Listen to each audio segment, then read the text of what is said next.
For 25 years, I was in a rigid routine. I'd work in the mornings, come home to my wife late in the afternoons, and we'd spend our evenings together eating her home-cooked meals and watching TV until night came and we would go to bed. Then we would do it all over again. Sometimes I would doubt our life together. A nagging voice in the back of my head told me I didn't do enough for her, that we should want for more. But then I'd wake up and hear her singing softly as she cooked our breakfast, and any doubts I had would fade away. We could have kept going like that forever, but we never got the chance. I'm sat here alone now in our bedroom, huddled up in a blanket, typing on my laptop and eating some awful fast food. I can't bear to leave this room. I know that if I open that door and walk down that hall, I'll pass what used to be our kitchen. What remains is just an open, lifeless room. The cabinets had been torn out and the floor ripped up from the damage. I arranged for some good men from the church to take the stove one day. I couldn't bear to be there when they took it. I left the front door unlocked and hid like a coward until I heard them leave. I already burned through my bereavement leave, but I haven't gone back to work. I just sit in our room and listen. I keep hoping to hear her voice again. Instead, all I hear is silence. The house is so quiet, so still, and in those endless spans of silence, my mind fills in the void with harsh memories. The thoughts eat away at me like acid. Sometimes it questions about what I could have done differently. Other times, it's like a film on repeat, the scenes playing out relentlessly. On the worst days, in the cold silence, the thing that consumes my mind are those final moments I had with her. A week before it happened, she told me what was wrong. It was a warm Monday afternoon and I had just gotten home from work. She was in her usual place, cooking over the stove. The sound of sizzling pan-seared steak filled my ears. The room was slightly smoky and it smelled heavenly throughout the house. I could feel the heat as I walked into the kitchen to greet her. She was wearing some jeans and that tan cardigan she liked over her blouse. I hugged her, head over her shoulder, and asked how she was doing today, like I did every day. I expected her to say something sweet in her usual way. Instead, she surprised me when she said, "I'm cold." I laughed at her. I thought it was a joke. I mean, it was a nice 84 degrees outside, and it was noticeably hotter in the kitchen. I genuinely thought she was just pulling my leg, but no. She didn't laugh back, didn't even smile. She rolled up her sleeve and showed me her goosebumps with a look of tentative concern. I figured she had a weird fever. She didn't feel particularly warm, but we decided to treat it like a fever anyways, and I put her to bed after dinner, skipping our TV shows that night. She got under the covers, despite me telling her not to, but I let it slide. As I was leaving the room to let her rest, I remember how she grabbed my hand and she asked me if I would stay for a prayer. Church had always been more of her thing than mine, but I didn't mind. I thought she might feel better if she did. So, I closed my eyes and let her pray. Dear Heavenly Father, hallowed be thy name. You are the Father of health and wellness, and Satan is the father of sickness and suffering. I pray that this sickness will leave my body, and I will feel your warmth once again. In your name, I pray. Amen. She seemed satisfied and I wanted to give her space, so I left and tended to the house. I washed the dishes, cleaned up the kitchen, and watched some of our shows without her. I remember feeling lonely that night, Her absence felt like a tear in a winter coat. When I came to bed, I was relieved to have her by my side again. I was sure that in a day or two, this fever would pass and she'd be right by my side again. But this wasn't a fever. Our routine was disrupted into something new, something worse. Now, I'd come home and go straight to our bedroom to see her. She insisted on turning off the fans and keeping the door shut. When I opened the door, my glasses fogged. I'd find her, kept under more blankets than I remembered giving her, usually sleeping. I'd sit by her and ask her how she was feeling. Every day, she gave the same one-word answer, each more disheartened than the last. Cold. The task of cooking fell on me, and I thought I couldn't go wrong with some chicken noodle soup. It was supposed to help, but I'm no cook. There was always something missing. Something I couldn't give. But we ate it all the same. I learned I had to let it cool before I gave it to her. Otherwise she'd scald her mouth. Not that she seemed to mind.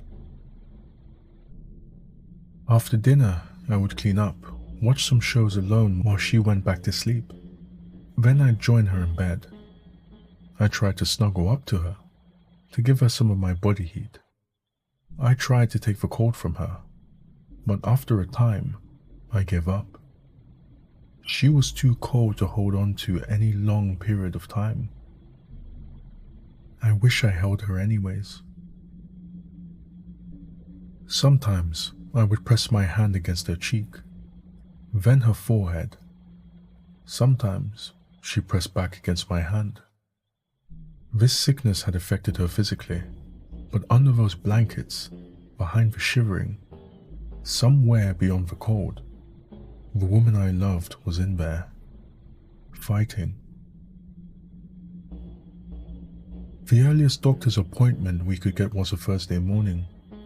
I took some time off work in order to make the appointment. That morning was a relaxing 75 degrees, but looking at her, you wouldn't know it. She wore a heavy coat and sweatpants with long johns underneath. A scarf and beanie hid her face from the world. Hidden behind the layers, her eyes looked tired. She got looks from the staff and patients alike in the clinic. I checked her in and she did her best not to chatter her teeth as I filled out the forms. In short, the clinic was a bust. They took her back there and did a stand-up checkup. Nothing was out of the ordinary according to them. They chalked it up to poor circulation, wrote a prescription, and they sent us away without any other consideration. I made sure she took the medicine, but it didn't help her. I took a full day off work that Friday and did what I could. I came back from the store that morning and began to haul in what should have helped. I set up a space heater, draped a thick winter blanket over her, and assured her that I had been looking up recipes for some better soups.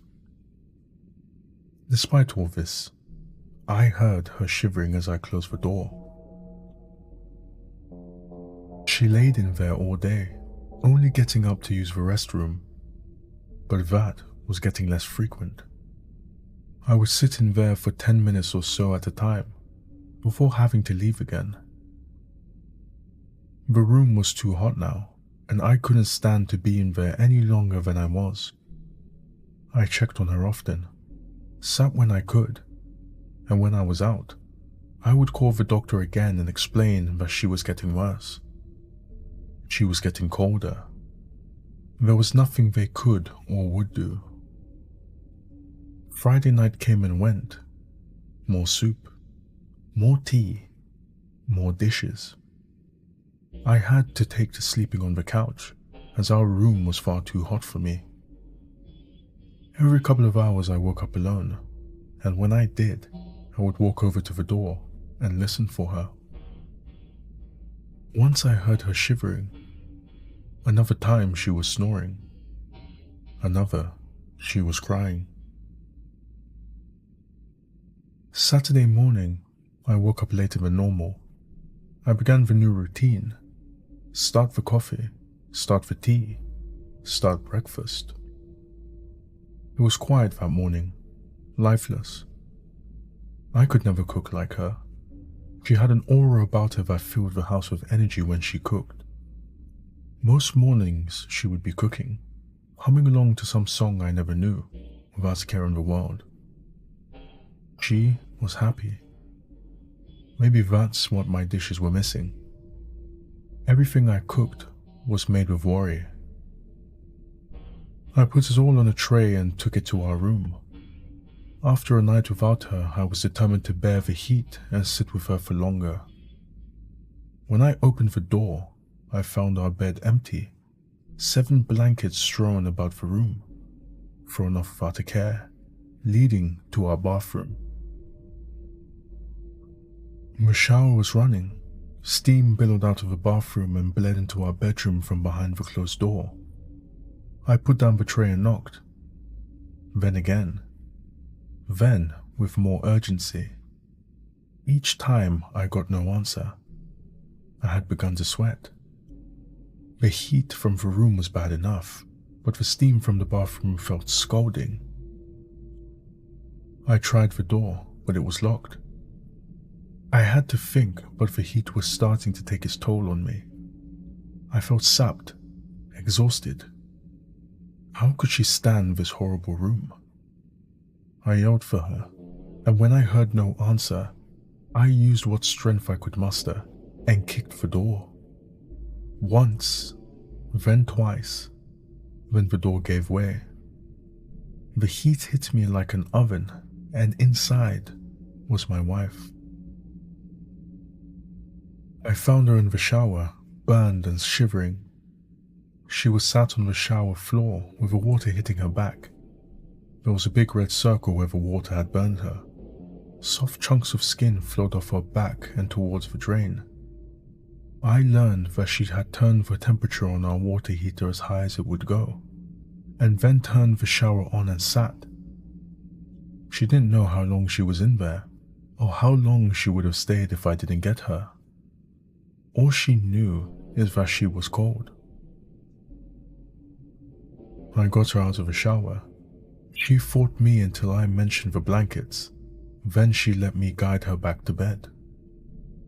I dressed her wound the best I could with what I had, and turned the water heater back down, cooler than before.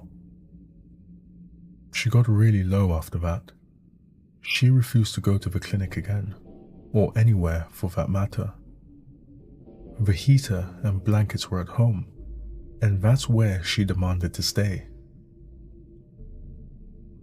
That night, I sat with her. Sweat stained my clothes, but I paid it no mind. My wife needed me. I was at a loss, and I felt desperately powerless to help her. I prayed with her. I thought it's what she needed, and it's all I had left to try. I prayed like she had. I asked God for forgiveness and healing and warmth. I prayed with conviction. I nearly believed it. Maybe I just needed to believe in something. I knew that she believed in it, and if nothing else, I hoped that she would feel comfort in the prayer. When I stopped praying, she began her own prayer. What she prayed, I can't repeat. What I can say is that the cold had reached her heart and corrupted her faith. She said things I never thought I'd hear from a good Christian woman like her. She denied God and His forgiveness. She promised her soul to the devil, as long as Satan promised that the fires of hell were warm. Any enthusiasm, any hope she had was gone. The cold had taken it away. I slept on the couch that night. That Sunday morning, I woke up groggy. The couch had not been treating me well, and the anxiety had treated me worse. I got up anyways, and headed to the kitchen. It was time for the routine to start again. She needed me. More coffee, more tea, more breakfast that didn't quite taste right. When I got to the kitchen, I heard that familiar humming. That comforting sound of cabinets and drawers opening and shutting. She was back, and she was cooking up something heavenly. It smelled like a ham steak, and I remember thinking that was a strange choice for breakfast. But I was just happy that she was feeling like herself again. She was wearing shorts and a tank top. She was reaching on her tiptoes for something deep in the cabinet when I walked in to greet her. "What's for breakfast, dear?" She didn't acknowledge me. She just kept looking in the cabinet above the stove. I looked at the stove top and saw that the burner was on. As she was reaching further back into the cabinet, she had placed her hand over the burning cast iron pan, and it was sizzling. The adrenaline hit my blood like cement. She found what she was looking for. Before I could comprehend what was happening, she had doused herself in cooking oil. She turned to face me. In her mangled hand, she held a matchbox. In her good hand, she held a match. In an instant, she and the kitchen were engulfed in flames. She didn't scream. She didn't flail around. She sat on the ground, arms hugging her knees to her chest. Among the crackling fire, I heard her teeth chatter. She shivered while she burned. My wife is gone. My life is gone. I have nothing but the memories and this feeling I can't shake. I'm cold.